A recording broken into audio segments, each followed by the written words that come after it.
¿En qué momento el cine brilló más que nunca? ¿Hubo una época en la que todas las películas eran joyas y las estrellas parecían dioses? ¿Fue realmente mejor antes o estamos idealizando el pasado? En este video, ¿cuál fue la era dorada del cine? Fue el periodo mágico donde Hollywood parecía una fábrica de sueños, pero también donde detrás de las cámaras pasaban cosas que ni te imaginas. Y cuidado, no todo lo que brilla es oro. La era dorada tuvo su lado oscuro, lleno de control, censura y contratos imposibles.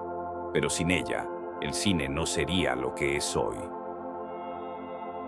Los años 30 y 40. Glamour, estudios y estrellas eternas. Imagina una ciudad donde los estudios tenían más poder que el gobierno, donde cada actor estaba atado por contrato y no podía ni cambiar de peinado sin permiso.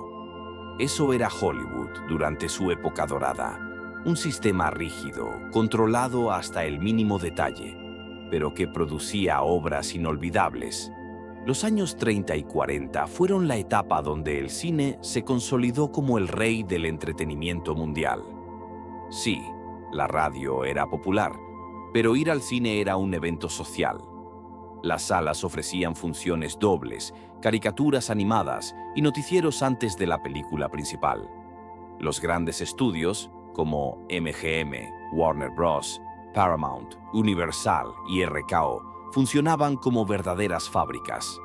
Cada uno tenía su propio elenco de actores exclusivos, directores de planta, técnicos y guionistas trabajando en cadena. Estrellas como Clark Gable, Greta Garbo, Joan Crawford, Errol Flynn, James Stewart o Marilyn Monroe eran tratados como íconos. Vivían rodeados de lujos, pero bajo contratos tan estrictos que incluso sus vidas personales eran parte del producto. A cambio de esa entrega, los estudios los convertían en leyendas vivas, y las películas eran impecables. Dramas románticos, comedias elegantes, westerns vibrantes, musicales espectaculares. La industria estaba en su máximo nivel de producción. Además, en esta etapa se definieron géneros fundamentales que todavía usamos hoy: el cine negro, el musical, el melodrama, la comedia romántica y el western moderno. La era dorada no solo fue una época de buenas películas, fue el nacimiento del modelo cinematográfico global. El código Hays, cine brillante, pero censurado. Detrás de todo ese brillo había algo que nadie podía ignorar: la censura. Desde 1934 hasta finales de los años 60, el cine de Hollywood estuvo regulado por el llamado Código Hays, una serie de normas morales que definían lo que se podía mostrar y lo que no. No era solo censura de imágenes sexuales o violentas, era un control ideológico completo.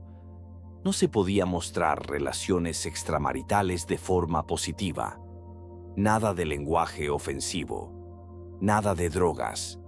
Y si había crímenes, los culpables siempre debían recibir castigo.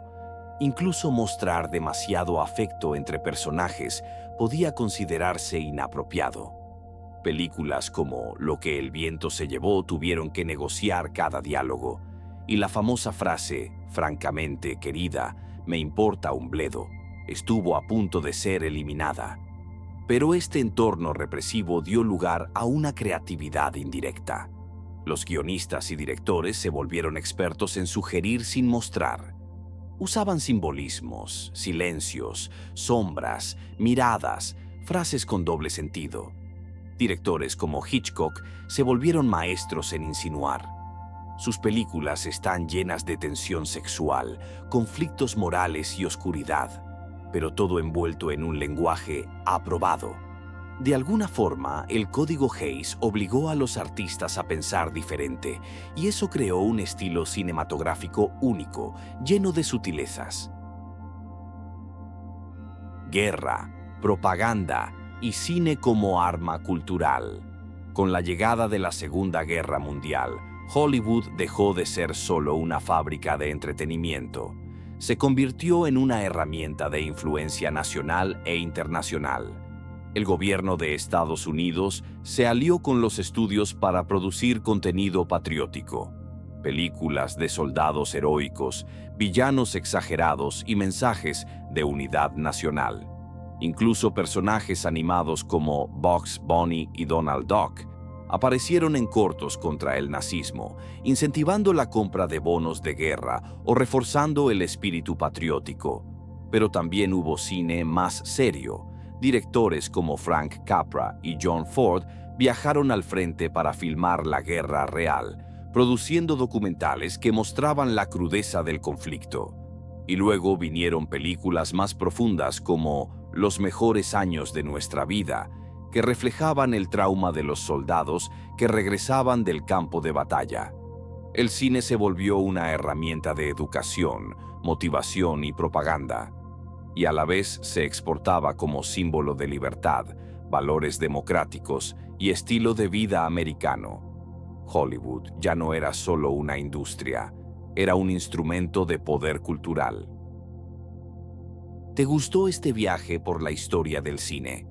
Entonces, suscríbete y activa la campanita para más historias, curiosidades y leyendas del séptimo arte. Technicolor, efectos prácticos y el espectáculo visual. Una de las razones por las que esta época sigue viva en la memoria es lo impresionante que se veía en pantalla. Antes del CGI, antes de las pantallas verdes, todo se hacía a mano. El Technicolor, que empezó a usarse masivamente en los años 30, revolucionó la manera en que se veía el cine. Películas como El Mago de Oz, Lo que el viento se llevó o Las aventuras de Robin Hood parecían salidas de un cuento, con colores intensos, escenarios gigantes y vestuarios brillantes. Y no solo era visual, era físico. Los musicales requerían semanas de ensayo. Las coreografías eran filmadas sin cortes largos, lo que exigía precisión total. Gene Kelly bailando bajo la lluvia lo hizo con fiebre y con los zapatos empapados. Fred Astaire repetía escenas más de 20 veces hasta lograr la perfección. Las películas épicas como Ben-Hur o Los 10 Mandamientos usaban cientos de extras, animales vivos y escenarios reales. Todo era auténtico. Y eso se sentía. La gente iba al cine a ver algo que no podía encontrar en ningún otro lado. La caída del sistema, televisión, nuevos directores y fin de la fantasía. Pero como todo imperio, esta era también tuvo su declive. En los años 50, la llegada de la televisión cambió las reglas y los cines empezaron a vaciarse. Los estudios respondieron con pantallas más grandes, 3D y producciones ambiciosas, pero no fue suficiente. La Corte Suprema obligó a vender las cadenas de cines y el viejo modelo empezó a derrumbarse. Los actores y directores ganaron libertad y en los años 70 surgió una nueva generación. Scorsese, Coppola, Spielberg, Lucas, De Palma, que rompieron esquemas y renovaron el cine. La magia se transformó en realismo, la perfección en crudeza. La era dorada llegaba a su fin, pero nacía otra era de revolución. La era dorada del cine fue entre los años 30 y 50, un tiempo donde Hollywood creó clásicos eternos, estrellas legendarias y marcó el rumbo del cine para siempre. Fue brillante, influyente y visualmente espectacular. Pero también fue una etapa con mucha censura y control creativo. ¿Fue importante? Sin duda. ¿Perfecta? Para nada. Pero sin ella, el cine no sería lo que es hoy.